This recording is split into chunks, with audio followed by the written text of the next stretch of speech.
Welcome back, everyone. My name is Dan Simasek. Today we're going to talk about safely cutting boards on the table saw. First thing that we're going to do is we're going to put on our safety gear.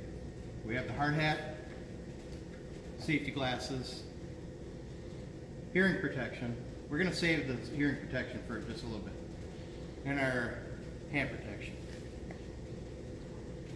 First thing we're going to do is we're going to unplug the saw. Make sure that there's no power going to the saw. I like to put the power up so that I know that I can't start the saw. That's unplugged. That's guaranteeing that I'm unplugged. Secondly, we're going to take a look at the blade. We'll move the fence over a little bit. Knowing that we're unplugged, I can safely touch the blade. I'm going to spin the blade.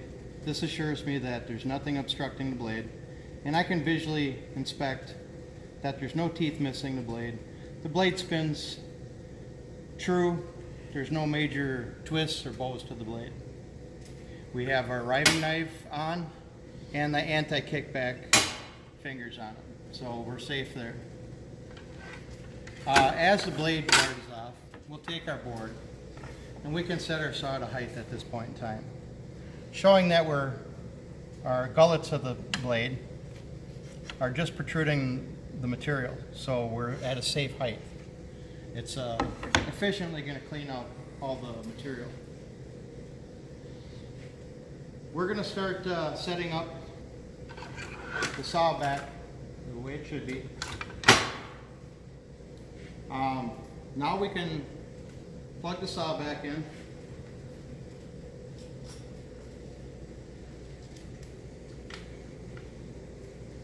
Saw's powered up, we got lights.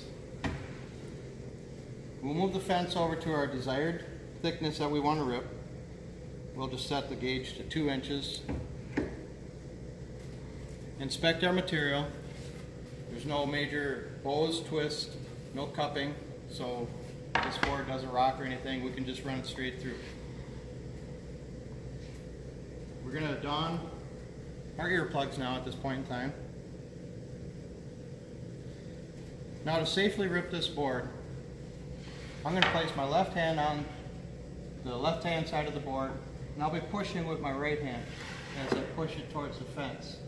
As you notice my stance, I'm to the left of the board, so if there was any kickback, the board's going to slide right past me. There's no possibility of the board kicking back, getting myself in the stomach or the groin area. I hate to say it like that, but it is a possibility. So, safety guy, cameraman, are we safe? We are safe. Nobody's behind me. Make sure that everyone's aware that I'm cutting.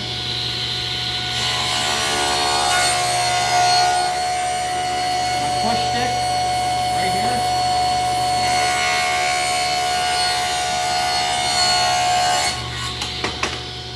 Pushing through. I'm not leaning into the blade. Turning this off and letting the saw come to a complete stop. You notice that I'm not leaning into the saw.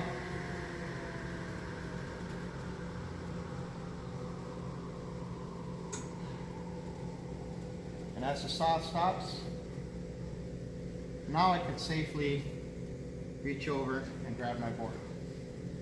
And as you might have heard, the saw is quite loud.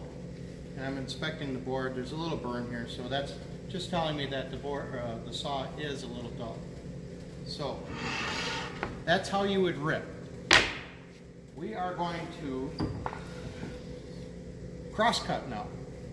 In order to cross cut, we would need a T fence or T-square. The T-square slides along in these T-square guides. A little squeaky. In order to safely cut with the T-square, we want to make sure that we do not have the fence. We will not, and I'm going to unplug just to prove our safety here. Once again, I'm putting it up in a safe spot. We will not cut with the fence, cross cut with the fence in place. Absolutely not. I'm going to remove the guard just to show for clarity. Never ever cut with the T-fence and the the ripping fence in place. The only way that you can do that is to have yourself some sort of stopper up against the fence. So when you do cut with your T-square, you have some sort of gap in between. Otherwise, you're going to have a tendency to bind. If it binds, it's going to kick back and hit you or somebody else, possibly cause damage to the saw, which is a big deal. Our safety is more important. We do not want anybody to get hurt. So what we'll do is we'll get rid of the rip fence.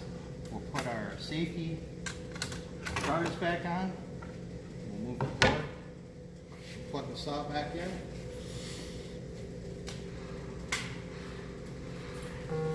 I do not have a measurement. I'll just rip it. I'll just cut it, cross cut it. The light's back on. Saw's up to speed. I'll make my cut. Nothing for the material to bind on. I'll make another cut.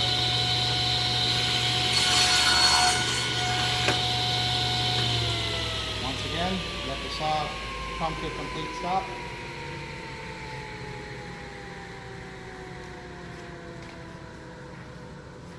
Knowing that there's nothing there for the saw to bind on, I was able to safely walk behind it.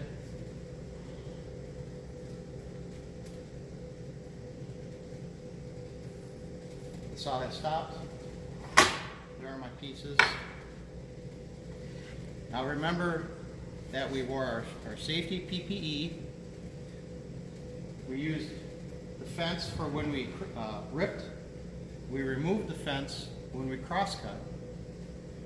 And we unplugged the saw when we did any inspections or changing the blade, and or if we raised and lowered the blade, we unplugged it. Thank you for watching, and have a good day.